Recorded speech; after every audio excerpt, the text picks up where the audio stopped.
को हम कराएंगे। और एक बार मैं त्रिएक परमेश्वर का धन्यवाद करूंगा और आप सभी प्रियजनों की वंदना भी। तो यूहन्ना 17 अध्याय में से मैं कुछ बताना नहीं चाहूंगा, बस एक स्क्रिप्चर रीडिंग के लिए वो पोर्शन पढ़ा, बस उसमें से कुछ बताने के लिए नहीं चाहूंगा। और किसी समय प्रभु हमें देंगे तो जरूर उसमें से यीशु मसीह ने हमारे लिए किए प्रार्थनाओं के लगभग 7 मुद्दे, उसमें से हमें सीखना है। अभी एक सत्र में नहीं हो पाएगा, इसीलिए उसको छू नहीं रहा हूं। बस इतना मैं आपको उसमें बताना चाहूंगा कि 1 से 4 तक की आयतों में प्रभु यीशु ने पिता से बातें किया, पिता की महिमा की। 5, 6 और 7 पदों में यीशु मसीह ने स्वयं के लिए प्रार्थना किया। और 8 से 19 तक के वचनों में, विशेषकर 8 से 24 तक भी है, 26 तक भी अपने चेलों के लिए प्रार्थना की। उनमें 8 से 19 तक की वचनों में तत्कालीन चेलों के लिए, उस समय मसीह के साथ में जो थे उनके लिए किया। 20वां पद से लेकर यीशु मसीह ने उठा करके कहा, हमारे लिए भी प्रार्थना कर रहे हैं, जोहान बन्नी के लिए भी, अभिषेक के लिए भी। 20वां पद को पढ़ो।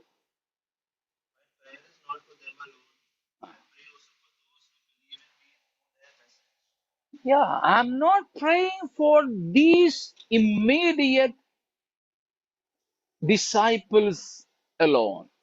मैं इन्हीं के लिए जो अब भी मेरे साथ है, इन्हीं के लिए मैं प्रार्थना, इन्हीं के लिए ही प्रार्थना नहीं कर रहा हूं। फिर किसके लिए भी?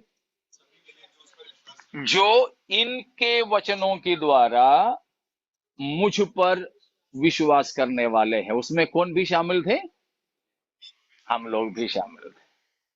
इसीलिए ये याद करते समय मुझे बहुत अच्छा लगता है कि शायद हमारे लिए प्रार्थना करना कोई भूल भी जाए, हमारे लिए प्रार्थना करने के वास्ते कोई है भी ना रहे, तो भी हमें चिंता नहीं करना कि एक महायाजक है हमारे लिए, जो प्रार्थना हमारे लिए कर चुका है और करता रहता है। ठीक है ना? हमारी मेरी आंटी भी शायद आपको भूल सकती है प्रार्थना में, बताने के मतलब समझ गया ना? बाकी आप सबों की बातों को ले ले करके प्रार्थना करने वाली आंटी, इसलिए मैंने उनका नाम लिया। मेरी आंटी भी हमें प्रार्थना करने या हमारे विषय को भूल जाए, हम खुद भी भूल जाएं, तो भी हमारे लिए प्रार्थना किया हुआ और करने वाला एक हाई प्रीस्ट, एक महायाजक, जो कभी छुट्टी नहीं लेता है, कभी बाहर नहीं जाता है। Praise God. जिसका सिस्टम खराब कभी नहीं होता है, जिसका ईयरफोन कभी खराब नहीं होता या चार्ज निकल जाता ना, ऐसा एक महायाजक सदा हमारे लिए जीवित है और सदा हमारे लिए बिचवाई करता है। Praise God. आप लोग हो सके तो आज ही इस 17वां अध्याय को पढ़ लेना। उसमें प्रभु यीशु मसीह ने हमारे लिए क्या क्या मांगा है, क्या क्या प्रार्थना किया है, वो नोट भी कर लेना। इस तरह कभी कभी हम लोग जमा हों तो हमें जो पेंडिंग पड़े हैं काफी, और कभी हम इसको मनन करेंगे बोले तो आप लोग मुस्कुराए, मुझे मालूम है, क्योंकि हमारे बहुत पेंडिंग ऐसे पड़ा है। तो वो पेंडिंग हम लोग जल्दी निपटा सकेंगे ऐसे किसी समय में हम एकत्रित हो तो। आ, मेरे मन में कुछ बातें आप लोगों से बताने के लिए ऐसे उजागर हो रहा है। उसमें पहले तो मैंने सोचा था, सोच करके आया था। एक आप में से कुछ लोगों को मैंने बताया, खुलेआम शायद नहीं बोला था, लेकिन कुछ लोगों को व्यक्तिगत तौर पर मैंने कहा था। वो एक विषय लेना मैं चाहता हुआ आया था, वो है परिवार के बारे में, लेकिन आज मैं उतना नहीं ले पाऊंगा उसको। पारिवारिक जिंदगी के बारे में, कि केवल हमें वचन से और कुछ कुछ बातें ही नहीं, जरूर हमें उसके बारे में भी जानना जरूरी है। तो उसका एक पूरा विवरण मैं नहीं कर पाऊंगा, लेकिन एक दो बात उसके बारे में बताऊंगा। उसके बाद फेबा सिस्टर जब बात कर रही थी, गवाही दे रही थी, तब जानिस के संबंध में बोले। उसमें से एक शब्द मैं आपके सामने रखने के लिए और प्रेरित हूं। वही मैं उस समय में बाइबल से ढूंढ निकाल रहा था। वो है वो एक वचन, और पढ़ने के बाद ये दोनों मिलाकर कुछ बात आपके सामने मैं रखना चाहूंगा। तो यूहन्ना 17वां अध्याय से फिलहाल हम या विदा लेंगे। प्रभु चाहे तो और कभी आएंगे। और 17वां अध्याय का और एक नाम है, वो भी आप बताएंगे। यूहन्ना 17 अध्याय का और एक नाम, एक तो high priestly prayer of Jesus, वो हो गया। उसके अलावा एक और नाम है, मैंने आप लोगों को एक से अधिक बार बताया था।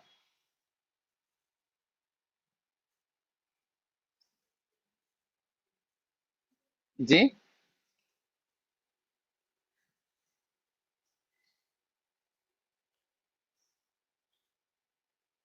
Annu, Rufus,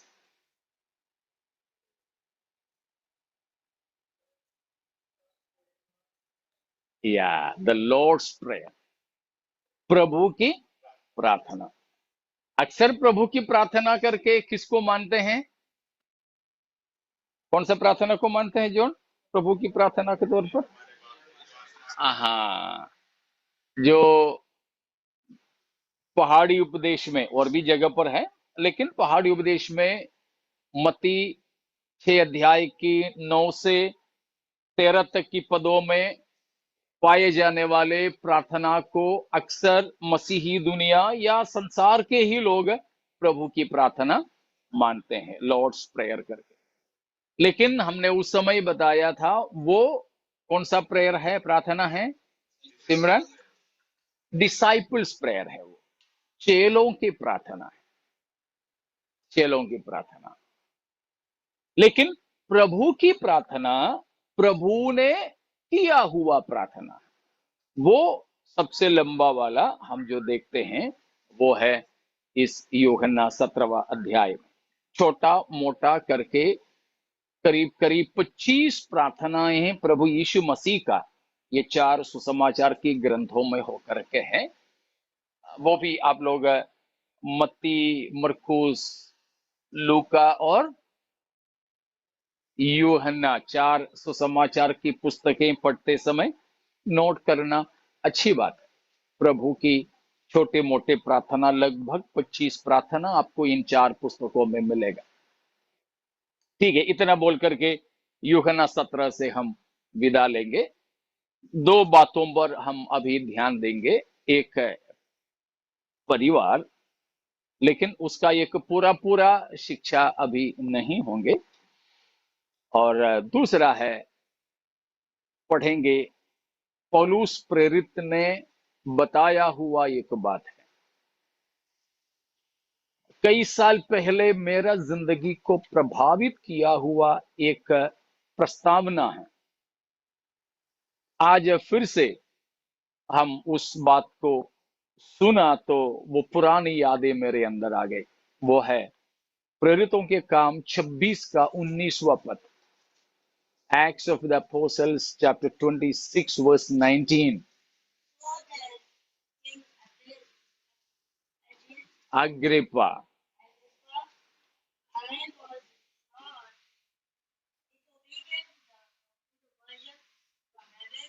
vision of haven.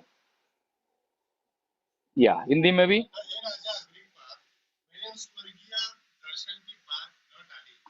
स्वर्गीय दर्शन की बात मैंने नहीं टाली।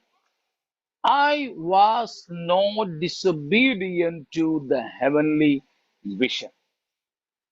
Heavenly vision. That means I was all through these years obedient to the heavenly vision.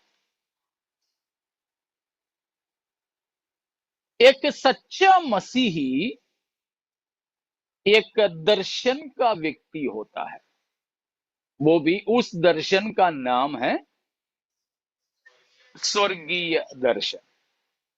Every true Christian is a person of a vision or a visionary. That vision is that of heaven. तो इन दोनों बातों को मिलाकर मैं आपके सामने कुछ बातें रखने के लिए चाहता हूं। थके नहीं है ना? नहीं, तो शुरू ही नहीं हुआ तो थकेंगे कैसे ना?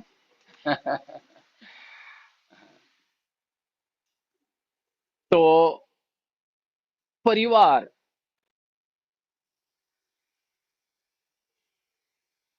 हमने आज यूहन्ना 17 की 22 एलेक्स ब्रदर ने पढ़ करके उस भाग में भी उस बात है। यीशु मसीह की हमारे लिए प्रार्थना में एक मुख्य बात था कि वे यानी हम एक हो। हम एक हो। हम कैसे एक हो सकता है? कोई गेहूं खाने वाले, कोई भात खाने वाले,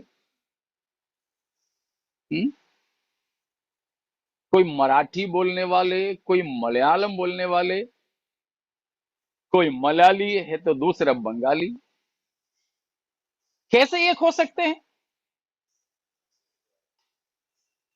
कैसे एक हो सकते हैं?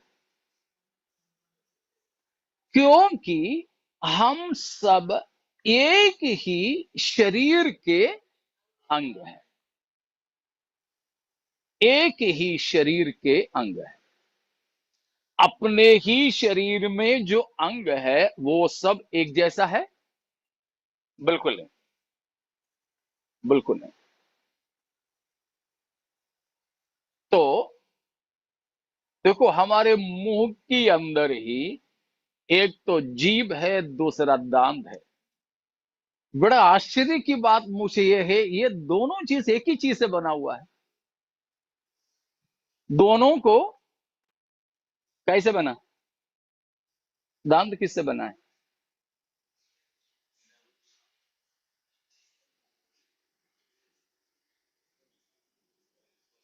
मेडिकल वालों से पूछे, दांत किस चीज से बना है? नहीं तो जानी से बताएगी।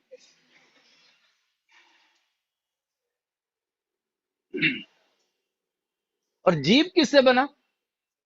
टंग। क्यों जानवी?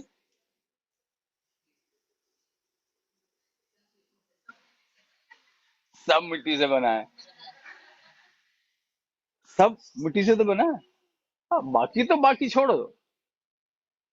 ये सब, ये दोनों एक साथ में रहने वाले, देखो, लेकिन दोनों का स्वभाव एकदम, शक्ल और दोनों का काम, दोनों का हालात सब बिल्कुल दांत की जैसा, सॉरी, जीभ की जैसा। जरा दांत को मोड़ लो।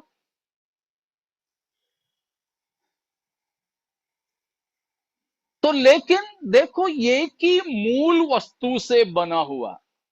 मुझे बड़ा आश्चर्य लगता है ये बात कि इतना मजबूत दांत को बनाया हुआ उसी चीज से, उसी समय इतना मुलायम जुबान को बनाया। जरी है ना?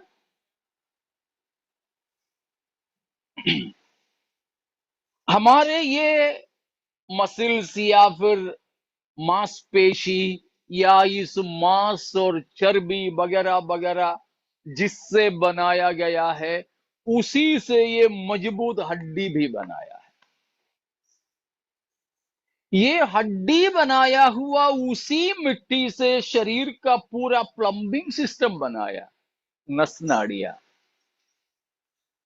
सोच लो, ये तो केवल उसी से हो सकता है जो हमारे सृजनहारा है। Praise God. इसीलिए भजनगार कहता है, हमारी सृष्टि कैसे हुआ है? मिराकुलसली, बड़े अद्भुत तरीके से, बड़े आश्चर्यजनक तरीके से हमारे रचना हुआ है। हमारे ही शरीर के एक एक अंगों को देखो तो परमेश्वर की महानता हमें प्रकट होगा, हम परमेश्वर के धन्यवाद कर सकेंगे। तो हमारे एक ही मूल वस्तु मिट्टी से बनाए गए हमारे ही शरीर के अंग बिल्कुल अलग अलग है, काम में अलग है, शक्ल में अलग है, रंग में अलग है, स्वभाव में अलग है। तो फिर प्रभु यीशु की शरीर कलीसिया के भी अंग में और आप जरूर अलग अलग होंगे, लेकिन हम मिलकर एक शरीर बनता है। समझ में आ रहा ना? हम मिलकर एक शरीर बनता है।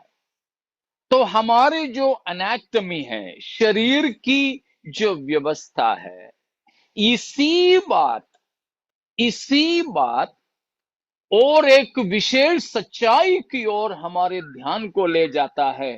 वो है द ट्रूथ ऑफ गॉड, परमेश्वर की सच्चाई का स्मरण दिलाने वाला एक अवस्था है हमारे शरीर का। इवन आवर एनाटॉमी, हमारे शरीर की ही जो स्थिति है, वो ही किस बात को याद दिलाता है, किस भेद की बात को हमें बताता है? परमेश्वर की सच्चाई को। उसी तरह है हमारे परिवार भी। हमारे परिवार भी क्या है? परिवार की दो विशेष खासियत मैं आपको बताना चाहूंगा। परिवार के दो खासियत, परिवार खास होने का दो कारण, वो एक मैंने आपको बता ही दिया है। Family demonstrate the divine mysterious harmonious union. Got it? The family demonstrates, each and every family, particularly Christian family, demonstrate what? The mystical या फिर the mysterious divine harmonious union, the very harmonious divine union between the Holy Trinity, the triune God, the Father, the Son and the Holy Spirit. परिवार आमतौर पर, मसीही परिवार खास तौर पर इसीलिए खास है कि वह ईश्वरीय, परमेश्वरीय भेद की बात को प्रकट करती है। ईश्वरीय भेद की बात को प्रकट करती है। कैसे? ईश्वरीय या पवित्र त्रिएकता का सच्चाई को, पवित्र त्रिएकता की सच्चाई को, पिता पुत्र पवित्र आत्मा तीन व्यक्तियों के बीच की बड़े सराहनीय एकता को, प्रेम को संगति को प्रस्तुत करने वाली एक संस्था है परिवार। समझ में आया? अन्य लोगों को समझ में आया? आया या नहीं आया? हाँ या ना तो बोलो, तो वो तो पूछो ना। शोभा को नहीं आए कि आया? हाँ बताओ। आया। जॉन को, जॉन को अभी नहीं भी आए तो भी चलेगा, लेकिन सीख के रखना। क्या है परिवार? किसको दर्शा रहा है? पिता पुत्र पवित्र आत्मा की आपसी रिश्ते को, प्रेम को, संगति को, एकता को प्रकट करने वाला होना चाहिए। परिवार में कितने लोग रहते हैं? परिवार में कितने लोग जी? क्यों आशीष, छोटा आशीष, परिवार में कितने लोग होना चाहिए? 4 लोग? तो 4 से कम है तो फिर दिक्कत है।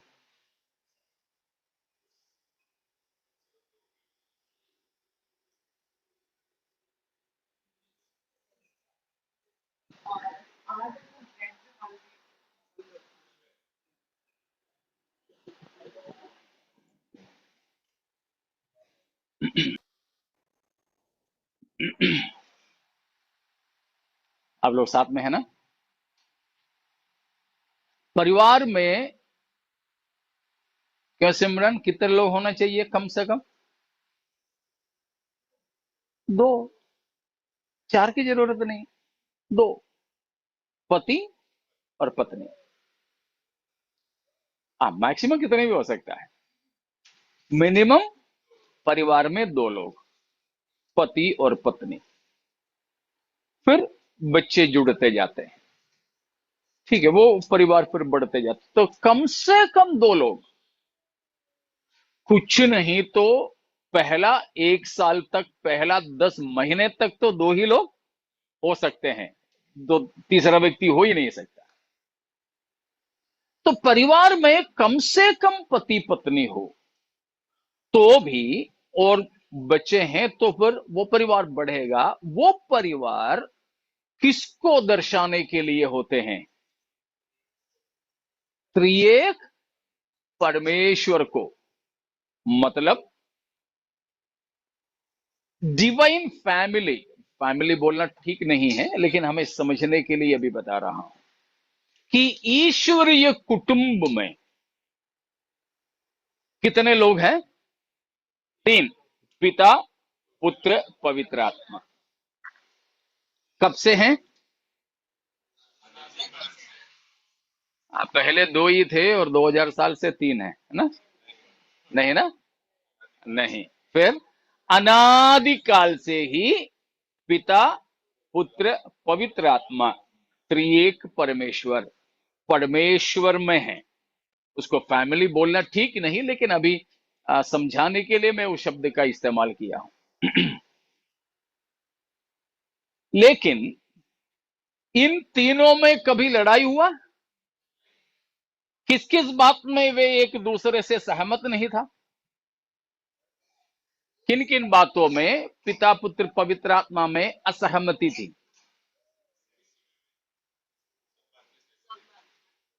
क्यों शोभा?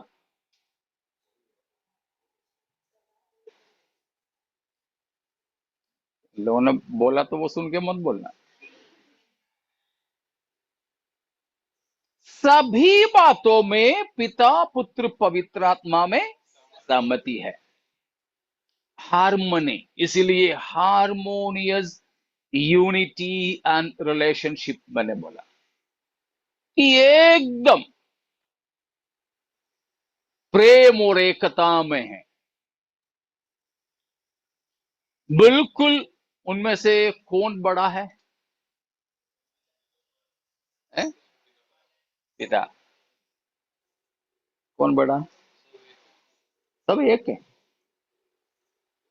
तीन है, एक नहीं तीन। हाँ, ये इक्वल है।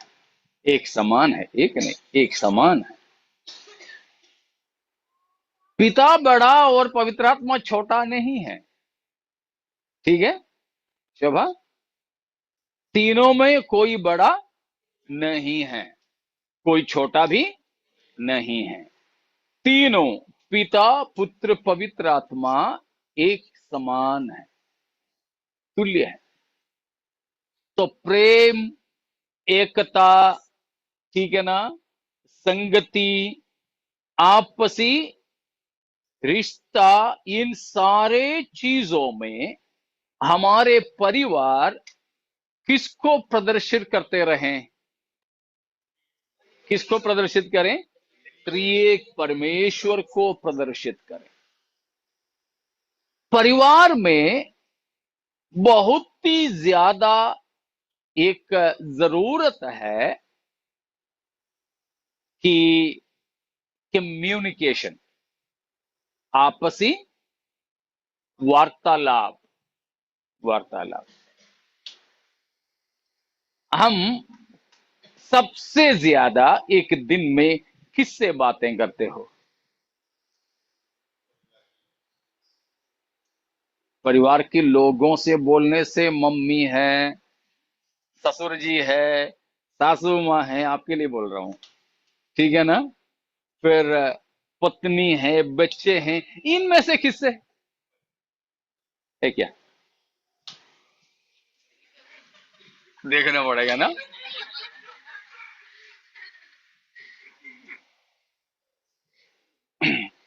बच्चे लोग किससे सबसे ज्यादा बातें करते हो? पापा मम्मी से? पापा से ज्यादा कि मम्मी से ज्यादा? मम्मी की चेहरा बदल रही है।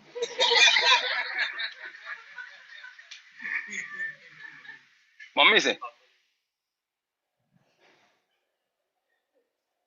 वापस घर जाना है।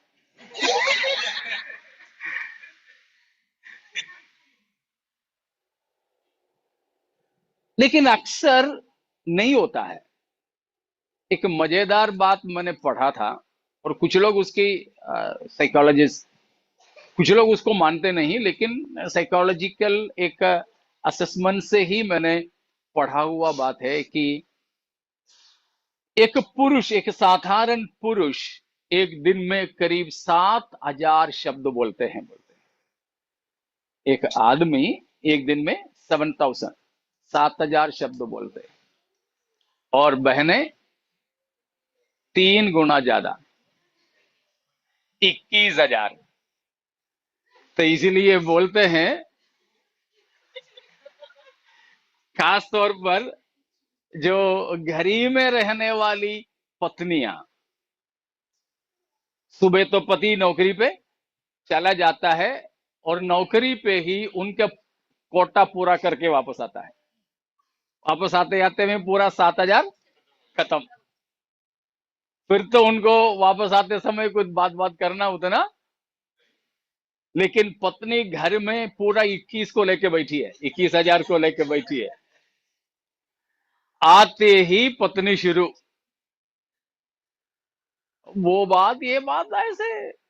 लेकिन पति को पसंद नहीं आता, कभी कभी बोलता घर में थोड़ा शांति के लिए आया, थोड़ा चुप रहे। अब पत्नी बोलती है मैं किससे बात करूं, किससे बात करूं? तो जो भी हो, ये 7,000 और 21,000 वाली बात सही हो नहीं हो, जैसे मैंने बोला, कोई मनोवैज्ञानिक बोलते हैं कि नहीं, कुछ लोग बोलते हैं हाँ। अभी सच कौन सा है पता नहीं, मैंने पढ़ा हुआ बात है। लेकिन परिवार के अंदर क्या होनी चाहिए? खुलेआम वार्तालाप होना जरूरी है। पति और किसी से बात करने से ज्यादा अपनी पत्नी से बातें करें, पत्नी वैसे ही अपने पति से। कुछ नहीं तो सुन तो लो। एक बोलने वाला होगा ज्यादा, दूसरा शायद ज्यादा बोलने वाला नहीं होगा, कम से कम तो सुनते तो रहो। बीच बीच में हाँ हूँ बोलते रहो, क्योंकि उनको जो बोलना है बोलने दो। हम पास्टर लोग भी ऐसे हैं, कई बार हमको तो बड़े पेशेंट लिसनर्स होना पड़ता है।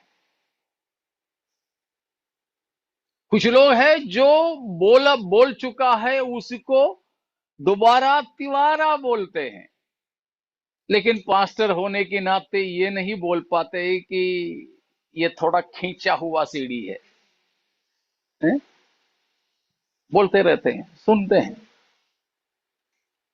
तो be a good listener in a family. आप एक परिवार में हैं, पति पत्नी हो, तो आपको अच्छे से सुनने वाला होना चाहिए। बच्चे लोग भी स्कूल से जब आते हैं तो पापा मम्मी थोड़ा सा तैयार रहें बच्चों से सुनने के लिए। कभी कभी ये तो यूनिफॉर्म भी नहीं बदलता, आते ही आता है, बैग डाल लेता है, खड़ा खड़ा प्रभु के धन्यवाद देता है, उसके बाद शुरू हो जाता है। किसी किसी समय में मैं कुछ व्यस्तता में रहता हूं, कुछ लिख रहा हूं, पढ़ रहा हूं, तो मैं ध्यान नहीं दे पाता, उठ के चला जाता है, मूड मूड खराब हो जाता है। फिर कभी मैं बुलाता हूं तो बोलते हैं, पापा के पास तो समय टाइम ही नहीं है मुझे सुनने के लिए। हाँ ठीक है, आ जा आ जा, बोल क्या बोलना है बता। बस खुश हो जाता है बोलना। शायद बच्चे आकर के हम माता पिताओं को जो बातें करेंगे हमारे लिए कोई काम का नहीं होगा, लेकिन आप बच्चे की दिमाग के हिसाब से उसको सुनना, तो उसको किसी किसी बात में थोड़ा सा अच्छा ऐसा, कितना भी बोलो तो बड़ा खुश हो जाते हैं। तो बच्चों को माता पिता बचपन से ही ऐसे पाले कि बच्चे अपनी सब बातें और किसी को बताने से पहले आप माता पिता को आके बता सके। समझ रहे हो ना? हमारे बच्चे क्या होना चाहिए? हम माता हम माता पिताओं को उनकी सभी बातें खुलकर बताने का वातावरण बना करके दे दे। समझ में आ रहा है ना? खुलकर बताने का, ताकि बच्चे और कहीं जाकर किसी को उनकी बातें, क्योंकि माता पिता अपने बच्चों के लिए एक मित्र की तौर पर हो, कि हमारे कुछ भी बात उन्हें बताने लायक हम एक वातावरण बना करके दे दें। उसी तरह वो कहां से शुरू होना चाहिए? पति पत्नी से। किसको हमें दर्शाना है? त्रिएक परमेश्वर को। उस त्रिएक परमेश्वर में जो प्रेम और एकता है, वो अंश बाहर जाना है, इधर आना है, दोनों नहीं तो ध्यान से बैठना, मैं तो अगली बार इधर लाऊंगा, ठीक है? तो त्रिएक परमेश्वर में जो प्रेम और एकता हमारे परिवारों के द्वारा प्रकट करना है। पिता पुत्र पवित्र आत्मा में जो प्रेम, वार्तालाप, एकता, संगति है, उस तरह प्रेम, संगति और एकता रखने वाले और कोई भी इस सृष्टि में नहीं है। तो ये बहुत ही जरूरी है कि हम त्रिएक परमेश्वर को प्रकट करने वाले परिवार बने। ऐसा प्रेम में, एकता में, मित्रता में हम रह सकें। अगर ऐसा एक रिश्ता खुलेआम हमारे परिवारों में नहीं है तो बनाने की कोशिश करें। समझ में आ रहा ना? हम सबसे ज्यादा मजाक किससे करते हैं? मजाक इन द सेंस हंसी, हंसने की बातें, फनी थिंग्स। घर के अंदर है कि बाहर है? दोस्तों में?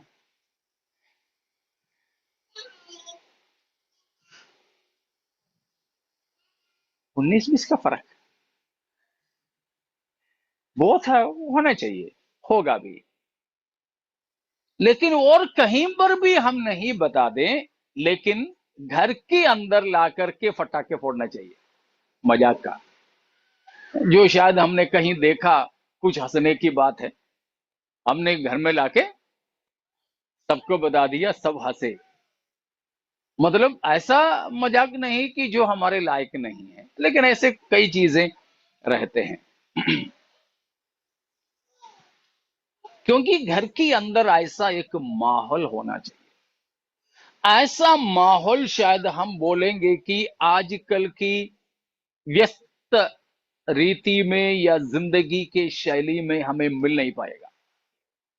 उसके लिए खास दो ऐसा मौका हमें बनाना पड़ेगा हर घर में। ऐसे हमें बैठकर खुलकर बातें करने का कौन कौन सा समय है वो? एक है फैमिली प्रेयर का, और दूसरा है डाइनिंग टेबल। ये दो समय हमें जरूर, हम व्यस्त है, ठीक है, कोई नौकरी जा रहा, कोई कॉलेज जा रहा, कोई ट्यूशन जा रहा, सही सही बात है। लेकिन ये दो समय स्ट्रिक्टली बड़े सख्तता से हमें बनाना है कि हमें और कुछ भी उसके लिए त्यागना भी पड़े, तो भी हम क्या करें। ये दो समय फैमिली टाइम है। एक है फैमिली प्रेयर के लिए बैठते हैं, ऐसा नहीं कि आए, एक भजन कोई पढ़े, गाना गाए, जाते जाते में आमीन बोले, नहीं। आओ, बैठो, थोड़ा आराम से। उस समय फोन वगैरह भी हटा के रखो, ठीक है ना? तो उस समय खुल करके हमारे बातें करो। प्रेयर शुरू करने से पहले और प्रेयर खत्म होने के बाद भी कुछ पारिवारिक समय भी उसमें आप ले लीजिए। साथ ही साथ उस दिन मानो आप शाम को फैमिली प्रेयर में बैठ रहे हो, उस समय में दिन भर आपने मनन किया हुआ, आपसे परमेश्वर ने बातें किया हुआ वचन की बात को क्या करें, बांटें, बांटें। या फिर आप लोग लगातार कोई हिस्सा पढ़ते आ रहे हो, तो उनमें से वो पढ़ने के बाद में आप बता दें कि इसमें से मैंने आज क्या सीखा है। मानो आप लोग लगातार भजन संहिता पढ़ते आ रहे हैं, तो आज शाम की मीटिंग से पहले, फैमिली प्रेयर से पहले, आप आज पढ़ने वाला भजन संहिता व्यक्तिगत तौर पर पढ़ लीजिए। पढ़ करके उनमें से कुछ सीखे, कुछ आपके मन को छूने वाला कुछ बात, तो शाम को प्रार्थना के समय में आप वो बांटिए। लंबा प्रचार करने के लिए नहीं बोल रहा हूं मैं, बस खास उसी बात को उठा के बताइए क्यों है, तो उसी बात पर अपना अपना विचार को बांटिए। That will be a family time. हर कोई उस समय परिवार की प्रार्थना के लिए शामिल हो, चाहे वर्ल्ड कप, फीफा चल रहा हो, आईपीएल चल रहा हो, ठीक है ना, और कुछ भी हो रहा हो, वो समय आप परिवार की प्रार्थना के लिए बिल्कुल क्या करना है, रोहन, क्या करना है? हाँ, अलग हो जाएगा। तो वो समय हम क्या कर सकते हैं, एक दूसरे से खुल के बातें कर सकते हैं। उसी तरह कम से कम इस व्यस्तता की समय में एक बार मिलकर के खाना खा लीजिए। डाइनिंग टेबल, टेबल हो या ना हो, नीचे बैठो, टेबल ले लो, कुर्सियों में बैठो, हाथ में लेके खाओ, कुछ भी हो, लेकिन एक साथ में आप खाना खाओ।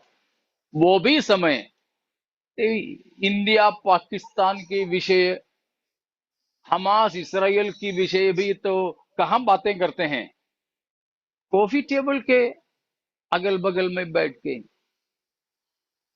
तो परिवार के अंदर भी क्या होना चाहिए, एक साथ बैठकर खाना खाते समय ऐसा ना हो कि कोई प्रतियोगिता में भाग ले रहे हो, मिला नहीं मिला खाया उठ के चले गए, ऐसे नहीं। अगर आपको जल्दी हो भी गया है तो बैठे रहो थोड़ी देर, नहीं तो हाथ धो के भी आके बैठो। समझ में आ रहा है ना? हाँ, ऐसे भी नहीं खाना मिल गया तो फिर खत्म होने तक मुंडी नीचे करके खाते रहे, खत्म होने के बाद भी थोड़ा सीधे हो जाते हैं, उठ के चले जाते हैं। ऐसे भी लोग, ऐसा ना हो। मैं घर में भी बच्चों को बोलता हूँ, बच्चा थोड़ा सीधे हो जाओ, हम लोग भी तो इधर बैठे हैं, बात बात कर लो। हाँ, तो इस प्रकार कम से कम वार्तालाप के लिए हमें समय अलग करना है। ए time of regular personal time, A time of communication, वो होना चाहिए। तो हमने पहले देखा परिवार का दो खासियत के बारे में कि एक, त्रिएक परमेश्वर की आपसी रिश्ता और परमेश्वर की उस अवस्था को, आस्तिकता को प्रकट करने वाला होना चाहिए हमारे परिवार।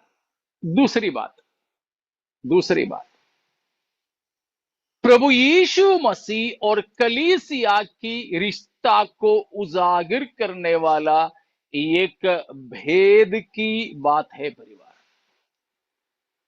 दूसरा क्या है शोभा?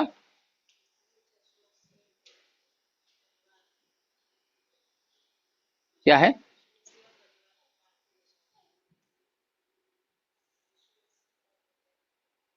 Family, especially Christian family, is important. The second aspect is the family is, or family reveals the mystical union between Christ and the church.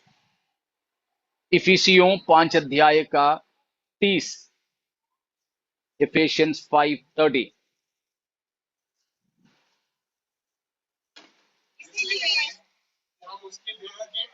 हम्म, हाँ अगर पढ़ो, 32 तक पढ़ लो। हम्म, हम्म, हाँ, यह भेद तो बड़ा है।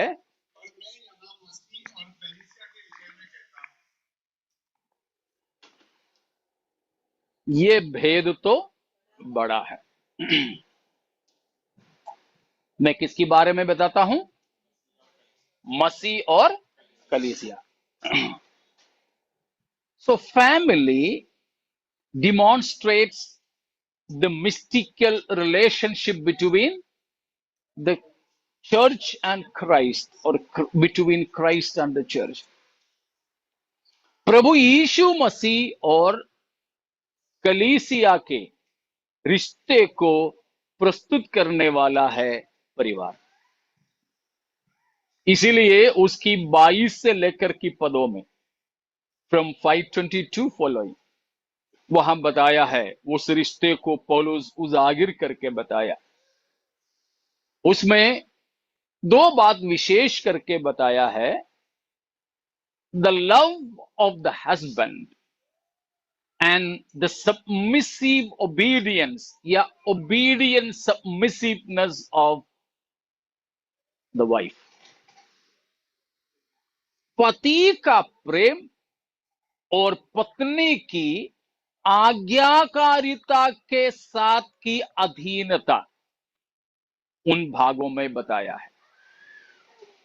उसमें पौलुस ने बोला है कि हे पतियों, तुम क्या करो। 25वां पद 25। हाँ, और किसी के नहीं। हाँ, उठा करके वहां बताया है, अपनी अपनी, और किसी के नहीं। और किसी की पत्नी से भी आप प्रेम करो, लेकिन अपने बहन की तरह। और किसी की पत्नी से आप जरूर प्रेम करना है, लेकिन कैसे? बहन की तरह। लेकिन अपने अपनी पत्नी से तुम पत्नी पति का प्रेम रखो। पौलुस कहता है हमसे कैसे प्रेम करना है। नमूना क्या है? जैसा मसीह ने भी कलीसिया से प्रेम किया है और उस प्रेम को प्रकट भी किया। कैसे? अपने आप को कलीसिया के लिए दे दिया है। इसीलिए आशीष को शोभा से प्रेम कैसे करना चाहिए? 2 तजुर्बे। पहला तजुर्बा है जैसा मसीह ने हमसे कलीसिया से प्रेम किया है वैसे। दूसरा तजुर्बा कैसे? नहीं, वो प्रेम का प्रमाण है। नीचे पढ़ो। उसको वचन के द्वारा जल के स्नान से शुद्ध करके। अभी 28 को पढ़े। इसी प्रकार उचित है कि पति अपने अपनी पत्नी से अपनी देह के समान प्रेम रखे। दूसरा तजुर्बा पति को पत्नी से प्रेम करने का कैसे है? अपने देह के समान।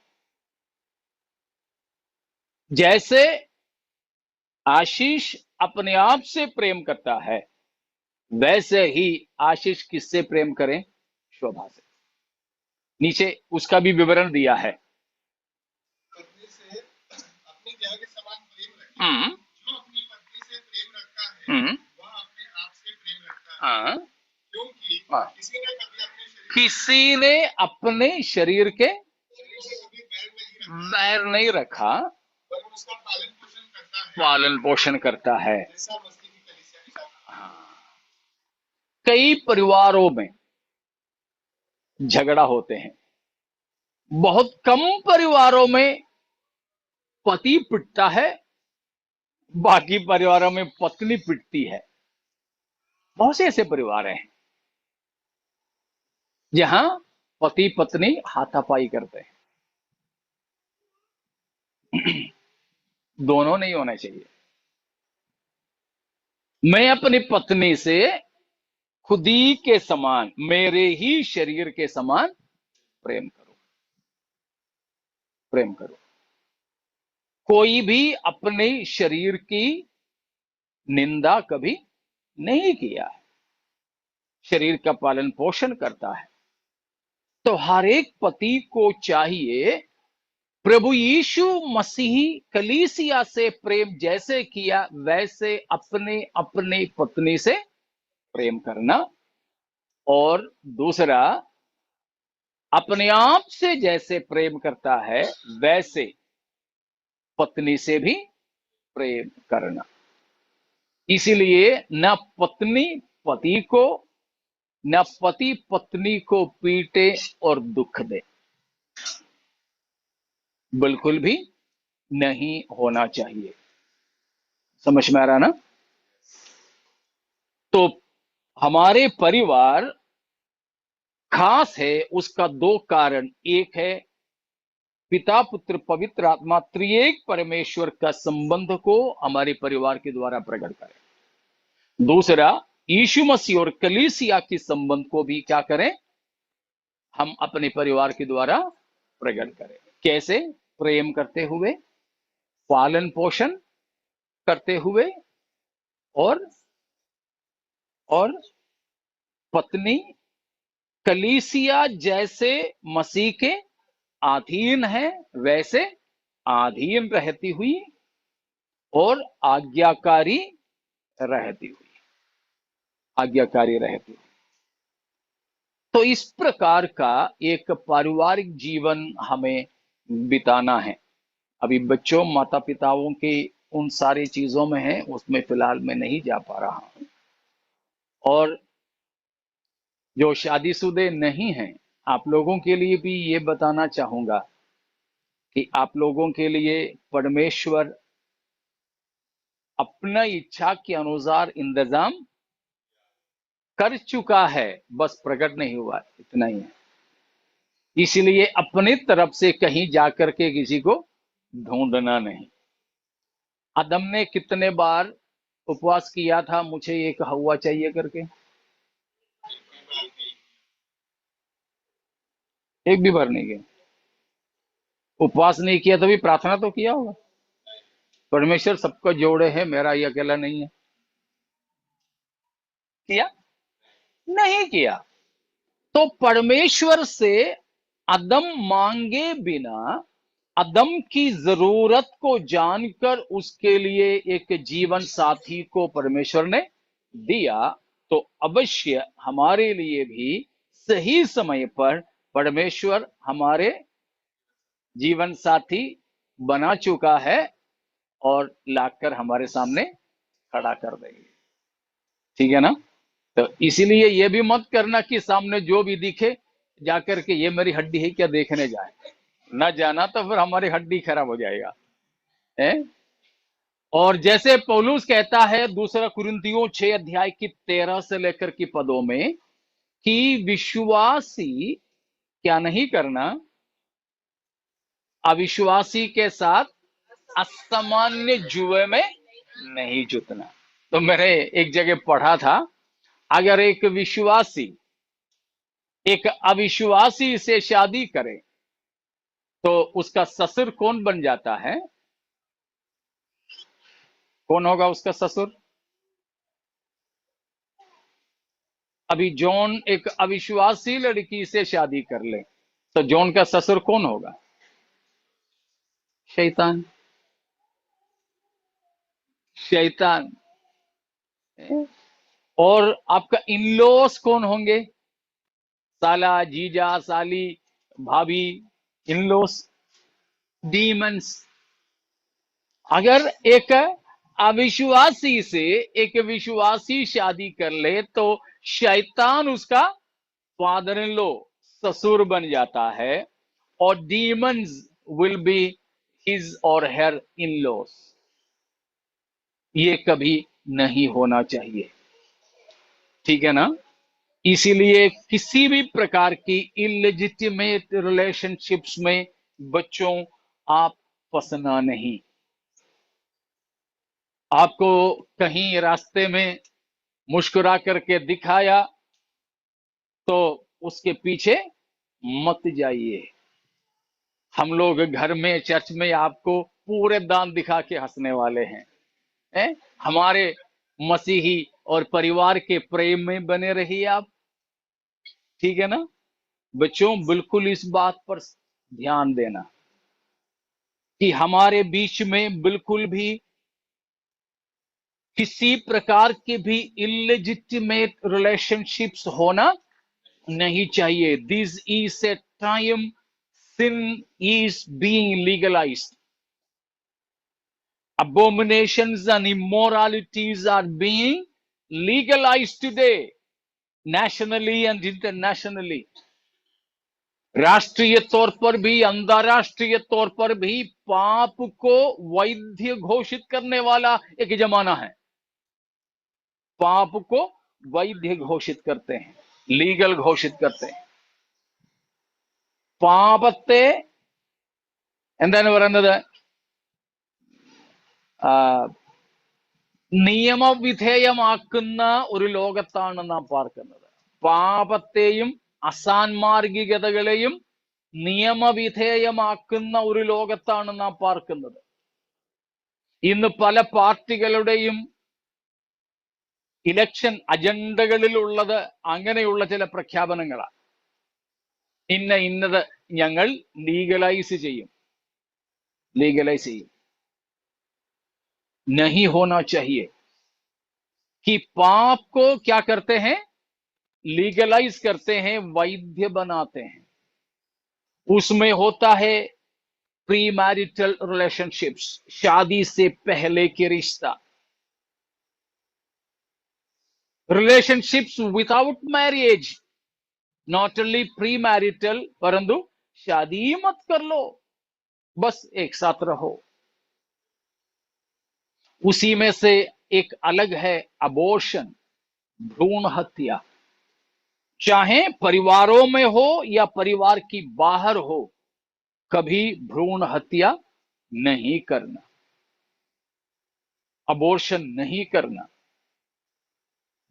एक बार एक कुंवारी लड़की गर्भवती हो गई, कुंवारी लड़की, शादी नहीं हुआ था उसका, गर्भवती हो गई। वो भी गांव खेड़े का था। क्या होगा उसका, समाज को जब पता चले तो? उसकी सगाई भी हो चुकी थी, बाद में उसको होने वाले पति को भी पता चला। उस परिस्थिति में अगर वो लड़की अपने पेट में पैदा हुआ बच्चे को गिरा देती, परिणाम क्या होता? परिणाम क्या होता? हम लोग अभी भी हमारे पापों में ही रह जाते। वो कुंवारी लड़की कौन थी? मरियम। शादी होने से पहले गर्भवती हुई, लेकिन उसने कभी ये नहीं सोचा, सोचते तो दुनिया का उद्धार नहीं हो पाता। तो प्यारों, परमेश्वर हमें एक संतान दें, तो मैं कहूंगा अगर मेडिकली भी डॉक्टर भी बोले कि ये ऐसा वैसा है, गिरा दो, तो मत करना। पेट में उस जीवन को उत्पन्न किया हुआ परमेश्वर अवश्य उसकी भविष्य का भी चिंता करेगा। तो इस तरह की पापों में हम कभी भी नहीं शामिल होना। परिवार के बारे में और भी कई बातें हैं, वो हम बाद में और किसी समय देखेंगे। अब मैं आखिरी वाला बोल करके समाप्त करना चाहता हूं कि हमारे पारिवारिक रिश्ता प्रभु यीशु मसीह और कलीसिया के रिश्ते को दर्शाते हैं। इसीलिए हमें प्रभु में बने रहना है। मसीह की आमद के लिए हमें बाट जोड़ना है। ठीक है, अब वापस हम आएंगे पौलुस में, प्रेरितों के काम 26 का 19वां पद, और एक बार पढ़िए। अतः हे राजा अग्रिप्पा, मैंने उस स्वर्गीय दर्शन की बात न टाली। हम जानते हैं पौलुस की जिंदगी के करीब करीब आखिरी समय में यरूशलेम में वो बंदी बनाया गया था, आखिरी में रोम में वो लाया गया। अग्रिप्पा राजा के सामने पौलुस को पेश किया। तब पौलुस कहता है, हे राजा अग्रिप्पा, मुझे करीब 30 साल पहले, समय वहां नहीं बताया है, वो मैं बोल रहा हूं, करीब 30 साल पहले परमेश्वर ने स्वर्ग की पर्दा को फाड़कर एक दर्शन दिया था। उस दर्शन का मैंने अनाज्ञाकारिता नहीं किया, उसको मैंने नहीं टाला है। I was not disobedient to the heavenly vision. वो क्या था? वो विजन का मतलब, वो स्वर्गीय दर्शन का क्या मतलब है?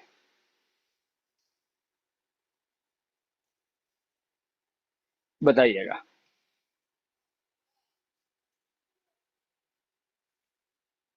जूम में भी कोई बताना चाहे तो बता सकते हैं। पौलुस ने पाया उस स्वर्गीय दर्शन, क्या उसकी परिभाषा हो सकता है? How can we define that?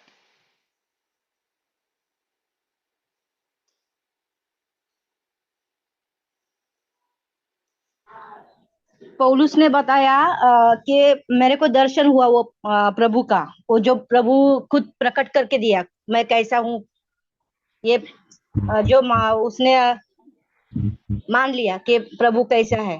ठीक है, सविता सिस्टर बता रही है कि पौलुस को यीशु मसीह का, प्रभु का दर्शन हुआ, उसके बारे में बता रहे हैं। ठीक है, आशीष ने क्या बोला?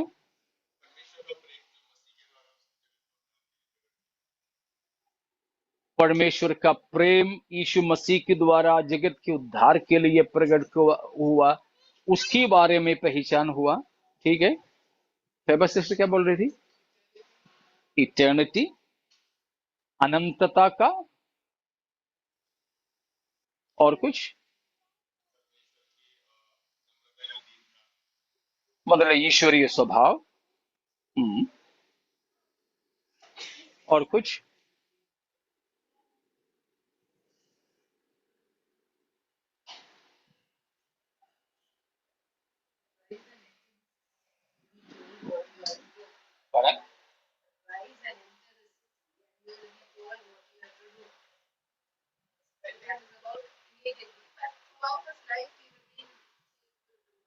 Okay, spreading the gospel.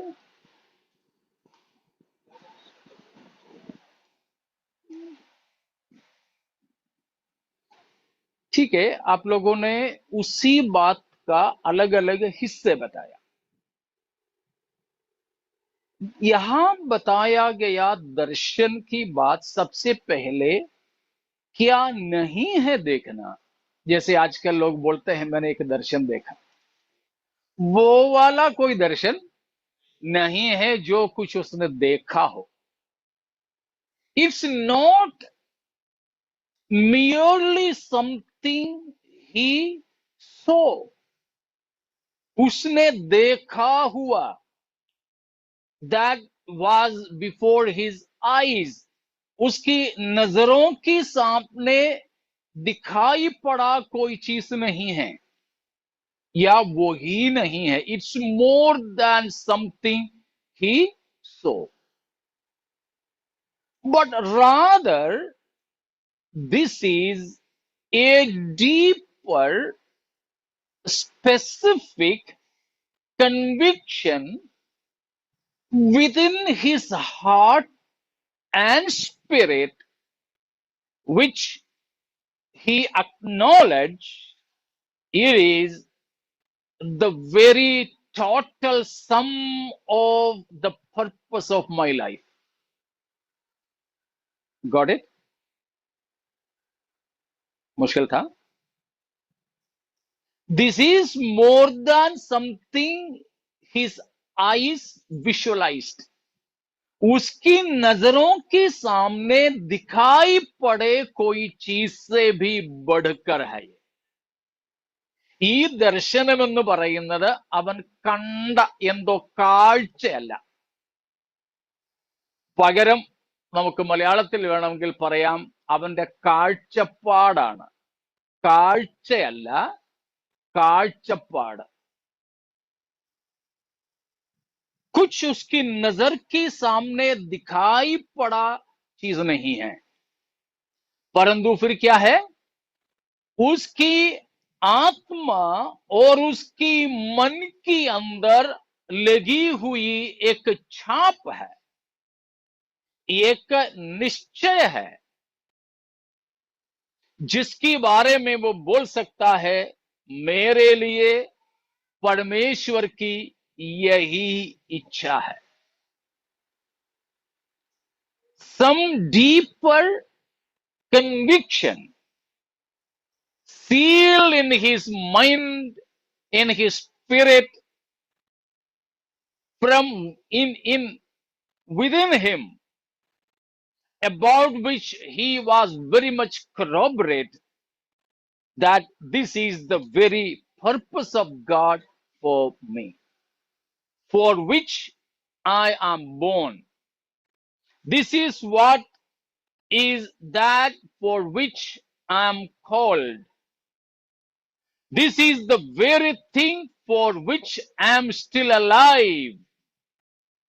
This is the very thing I should live for. I should spend for. Understood? ये एक कन्विक्शन है पौलुस की चित्त के अंदर, आत्मा के अंदर, समझ के अंदर परमेश्वर ने दिया हुआ एक छाप है, एक छाप। किसके बारे में?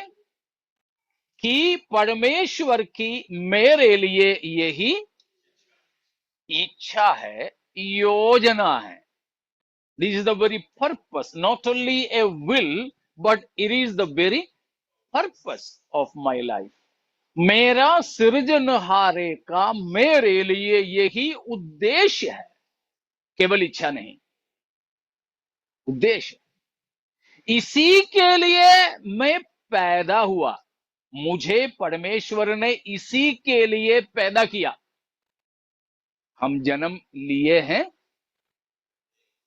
अजी नहीं। जन्म लिए हैं? नो, हम जन्म लिए नहीं हैं। जन्म लेने वाले केवल यीशु मसीह ही है। हम जन्माए गए हैं, तो इसी के लिए मैं जन्माया गया हूं। For the very purpose I am still alive, इसी के लिए मैं अभी भी जीवित हूं, जीवित हूं, इसी के लिए मैं जिंदा हूं। फिर मैं जीवूं मरूं, इसी को मुझे पाना है। वो नजर में, चित्त में, विचार में, इच्छा में, उद्देश्य में, ख्वाहिश में, इन सभी में परमेश्वर ने क्या कर दिया है? छाप दिया है, छाप दिया है। ऐसा कुछ चीज हमारे अंदर छपा हुआ है क्या?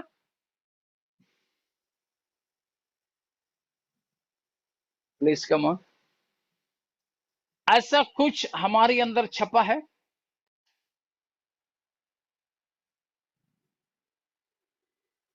जल्दी बोलिए, हम समाप्त करेंगे। खाना आ गया क्या? नहीं आया तो ठीक है।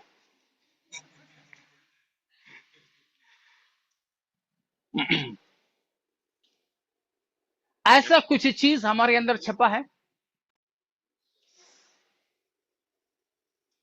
आंख बंद करें तो भी दिखता है, खुले रहे तब भी दिखता है, शॉपिंग मॉल में जाएं तब भी दिखता है, सेमेट्री में जाएं तब भी दिखता है, हॉस्पिटल में जाएं, शादी में जाएं, इन हर समयों में, आंख बंद करते समय, खुला रहते समय, प्रार्थना करते समय, नौकरी करते समय, हर समय में हमारी नजरों के सामने बने रहने वाले ऐसे कोई छपा हुआ चीज?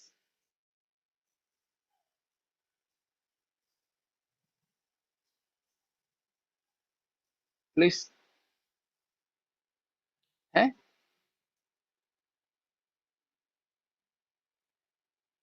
या फिर टीवी में जैसे स्क्रीन बदलते रहते हैं वैसे बदलते रहते हैं?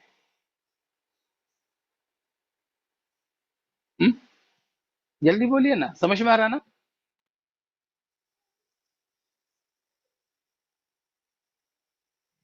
This is heavenly vision, a better knowledge of the heart of God for me, a better recognition of the heartbeats for me. मेरे लिए परमेश्वर की हृदय की धड़कन का सही पहचान। हर समय मुझे वही मेरा हृदय के अंदर धड़कता रहता है। किसकी धड़कन? किसका धड़कन? हाँ जी, प्रभु का। वो होता है हमारे अंदर, हमेशा सुनते रहते हैं। हाँ जी,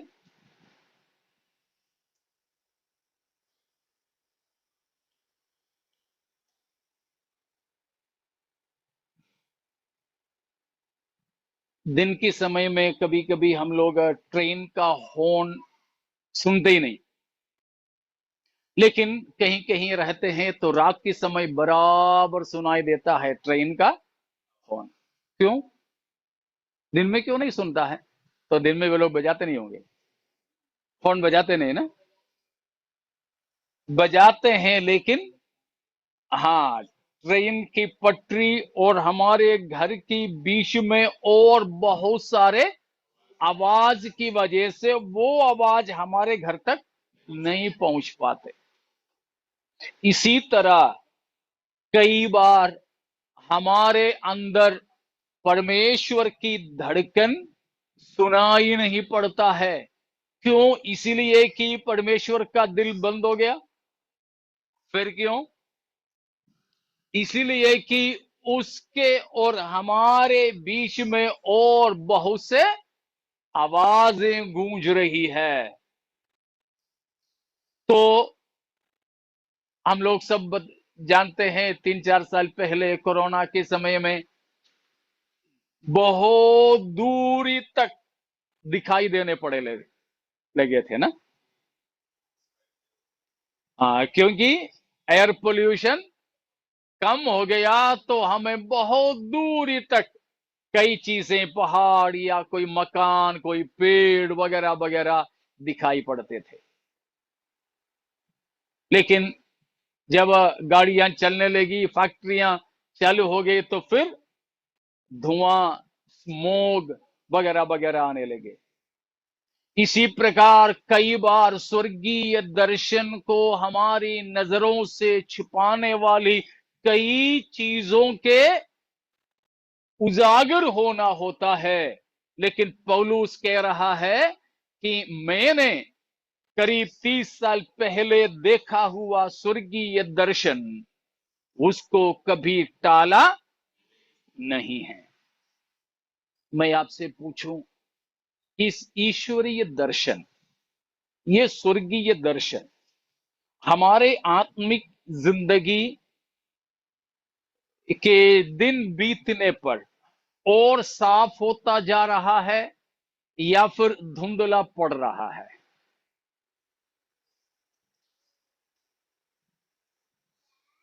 स्वर्गीय दर्शन हमारे आत्मिक जीवन की यात्रा में और साफ होता चला जा रहा है या फिर धुंधला पड़ता जा रहा है? How is it as we move on in our spiritual journey, spiritual life? Rohan, ठीक है ना वातावरण?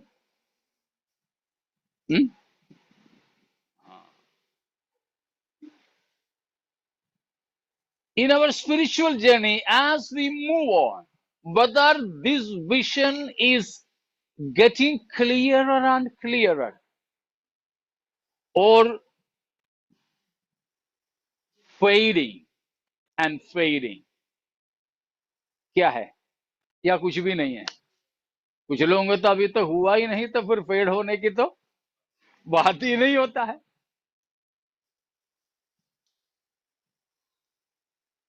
ऐसा है कि दर्शन मिला क्या? इसलिए मैंने पहले पूछा, वो छाप अपने मन में खुदा ने लगाया है?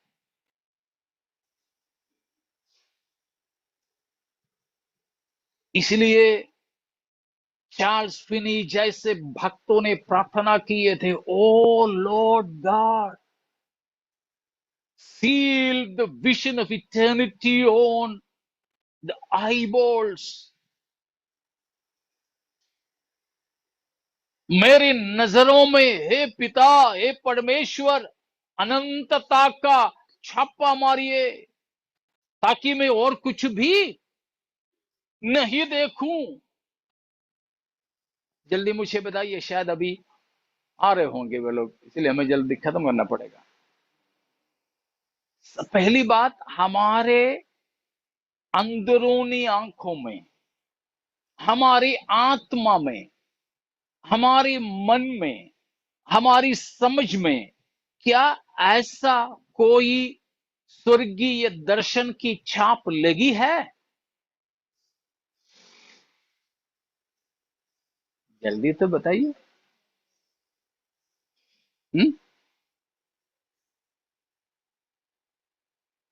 अगर लगी है तो मेरा यह सवाल है, क्या हम बाकी सब कुछ उसी नजरिया से देखेंगे? बाकी सब कुछ उसी नजरिया से दिखता है?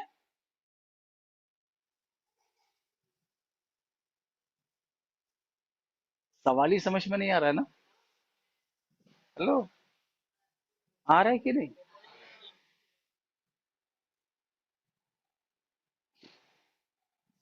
अगर मुझे एक काला चश्मा, ये तो फिलहाल काला नहीं है, ये काला चश्मा अगर मैंने लगाया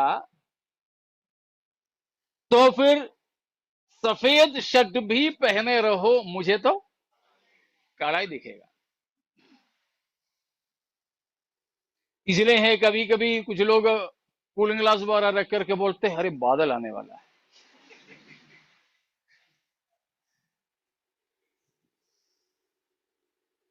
आजकल हेलमेटों में भी ऐसी ग्लास आ रही है, वो लगा ले तो पूरा। कभी कभी मैंने लगा करके देखा तो अजीब सा लगा मुझे कि थोड़ा धूप लगे तो भी तो असली दिखाई दे दे। तो इसी तरह अगर परमेश्वर ने स्वर्गीय दर्शन हमारी नजरों में छापा है तो फिर हमें बाकी सब कुछ किसकी द्वारा ही दिखेगा? ऐसा है क्या, मैं पूछ रहा हूं। हाँ जी। नाम, शान, पैसा, सुंदरता, ऊंचाई, धन, दौलत, शारीरिक सुख विलास, ये सारी की सारी चीजें उस स्वर्गीय दर्शन की लेंस लगाकर देखने को होता है हमें। हाँ जी। सब कुछ हम उसी की नजरिया से देखते हैं, नहीं ना? नहीं तो हम में क्या नहीं है? वो स्वर्गीय दर्शन की छाप नहीं लगी है। कभी लेगी भी तो हम कभी कभी वो लेंस को हटा देते हैं। नहीं करना। आज हम प्रभु से विनती करें, प्रभु हमें और कुछ नहीं चाहिए, परंतु हमारे मन के अंदर उस स्वर्गीय दर्शन की छाप लगा दे। तब हमें संसार की कोई भी चीज बड़ा नहीं दिखेगा, चमकीला नहीं दिखेगा। अब संसार की कोई चीज हमें चमकीला दिखता है, मूल्यवान दिखता है? प्यारों, हमारे जीवन को प्रभु के हाथ में सौंप दें। पौलुस को वो दर्शन जब मिला तो फिलिपियों 3 की बात कहा, जो बातें मेरे लिए लाभ की थी उसको मैं हानि समझता हूं, कूड़ा समझता हूं। पौलुस, क्यों इन सारे चीजों को तुमने कूड़ा समझा? वो बस यही कहेगा, मैं इन सारे चीजों को कौन सी चश्मे से देखता हूं? स्वर्गीय दर्शन की चश्मे से। या एक शब्द में वैसे बोले जैसे फेबस सिस्टर ने बोली थी, इटर्निटी की नजरिया में, अनंतता की दर्शन से, अनंतता की वीक्षण कोण से हम चीजों को देखें। लेकिन आज हम किस नजरिया से सब चीजों को देखते हैं? अनंतता की नजरिया से हैं। तो आज हम कीमती समझने वाले कई चीजों को हम कूड़ा समझेंगे। आज हम कूड़ा समझने वाले कई चीजों को शायद मोती समझेंगे। Praise God। समझ में आ रहा ना? हमें चाहिए एक स्वर्गीय दर्शन पाने का आवश्यकता है, हमें जरूरी है। संसार की कई चीजों के लगे छाप हमारे मन से हटाने के लिए हम अपने प्रभु से प्रार्थना करें। हमारी छोटे बच्चों में भी परमेश्वर इस दर्शन को दे दे। कौन सा दर्शन? स्वर्गीय दर्शन। स्वर्गीय दर्शन परमेश्वर का पहचान से होता है। वो परमेश्वर का पहचान। इसीलिए पौलुस इफिसुस की कलीसिया के लिए प्रार्थना किया कि हमारे परमेश्वर प्रभु यीशु मसीह के पिता और महिमा का परमेश्वर तुम्हें अपने पहचान में ज्ञान और प्रकाश की आत्मा दे। अगर ज्ञान और प्रकाश की आत्मा हमने पाया है ईश्वरीय पहचान में, तो फिर यहां की किसी चीज हमारे लिए कीमती बिल्कुल भी नहीं लगेगा, बिल्कुल भी नहीं लगेगा। Praise God. हम कभी प्रभु से प्रार्थना की है, प्रभु मेरे अंदर स्वर्गीय दर्शन को भर दे। वो ये नहीं कि हम कुछ देखते हैं ना, वो नहीं, वो नहीं। कोई जहाज दिख रहा है, कोई मकान दिख रहा है, कोई पासपोर्ट दिख रहा है, कोई पासबुक दिख रहा है, ये कुछ नहीं है। परंतु मुझे एक सही पहचान परमेश्वर के बारे में, ईश्वरीय चीजों के बारे में, मेरी जिंदगी के लिए परमेश्वर के उद्देश्य के बारे में, which live worth for me, मेरे लिए जिसके लिए जीना उचित है, जब वो मैं समझूंगा, मैं बाकी सब कुछ को कूड़ा समझ करके फेंक दूंगा।